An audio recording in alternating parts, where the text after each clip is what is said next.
જય ખાખીજી મહારાજ મિત્રો, પૂજ્ય શ્રી ખાખીજી મહારાજની તપોભૂમિ. અને તમને જોઈને થશે કે આ શું છે.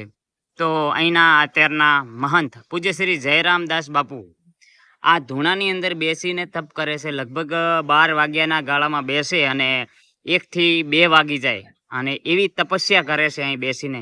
તો આપણે ભાગ્યશાળી છીએ કે કટાવ પછી ખાખીજી મહારાજ પછી આપણને એક એવા ફરી સંત મળ્યા છે આ આધુનિક યુગના, જેણે કટાવને ફરી આગળ લઈ જવાનો પ્રયત્ન કર્યો છે. કટાવના તપને વધારે મજબૂત બનાવવાનો પ્રયત્ન કર્યો છે. એવા જયરામદાસ બાપુ અહીં તપ કરે છે. અત્યારે એ ભગવત કથામાં વ્યસ્ત છે, રાત દિવસ મહેનત કરે છે. અને તમે જોઈ શકો છો કે એ કથામાં હોય, જમણવારમાં હોય, આખો દિવસ એમના આંટા ફેરા હોય, ત્યારે આવડી મોટી કથા સક્ષમ બની શકે છે.